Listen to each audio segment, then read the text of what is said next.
Bonjour, que Dieu vous bénisse. Bienvenue avec ce temps avec Dieu en un clin d'œil, car en un clin d'œil, le Seigneur peut changer ta vie.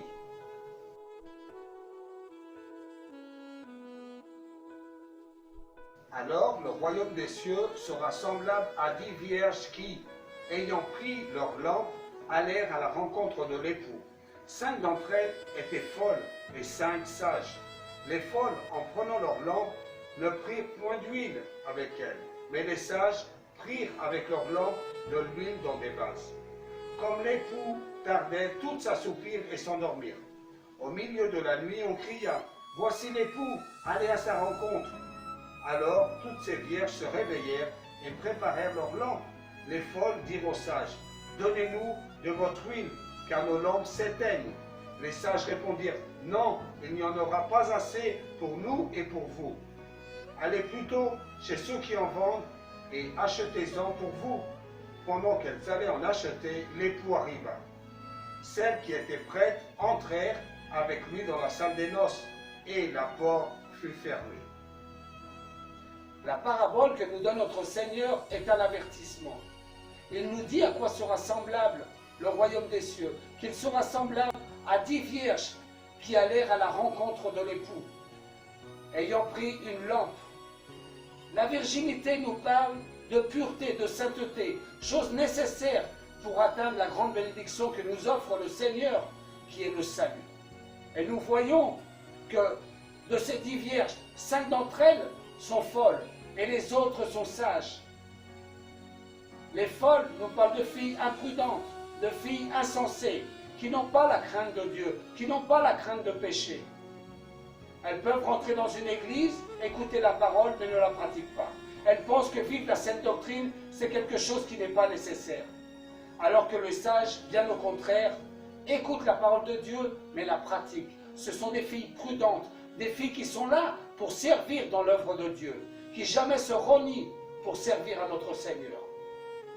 Et nous voyons que les 5 folles aient bien pris leur lampe et de l'huile dans leur lampe, alors que les sages ont pris leur lampe, de l'huile et un vase avec de l'huile.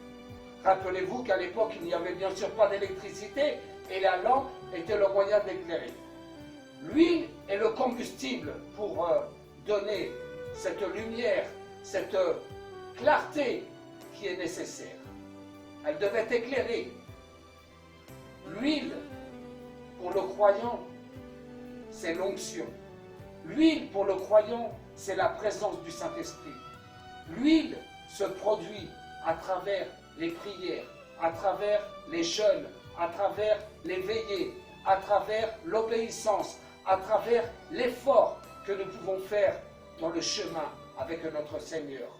Cet effort qui est nécessaire, ces prières qui sont nécessaires pour avoir la plénitude du Saint-Esprit, pour avoir de l'huile dans notre réservoir, pour pouvoir briller, pour pouvoir éclairer tout ce qui est sombre et tout ce qui a besoin de la lumière de notre Seigneur Jésus-Christ.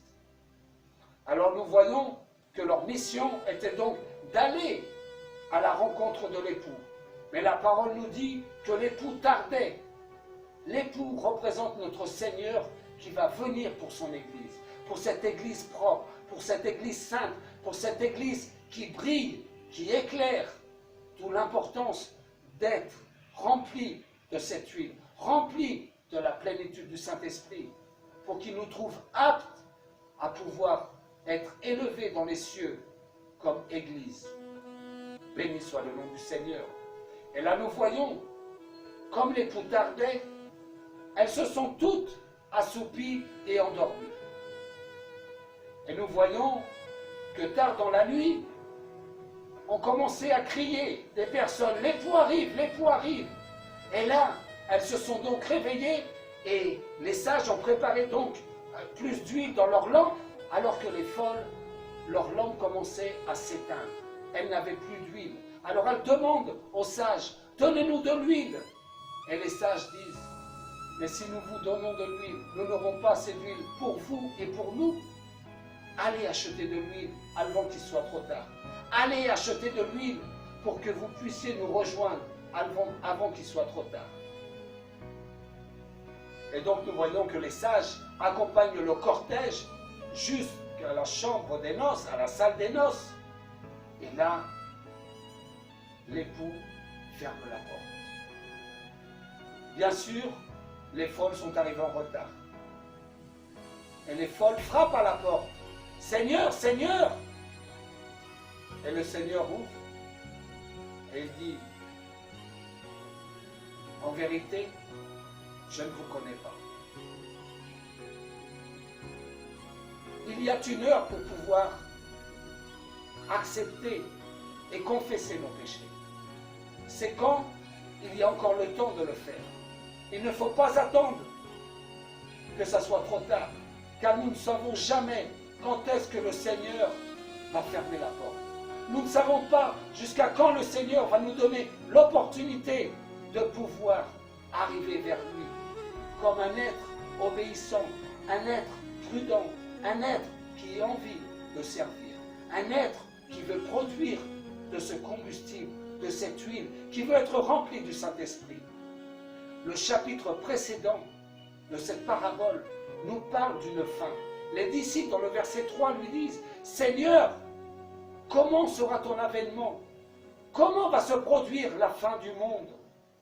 Et le Seigneur lui répond avec cette parabole.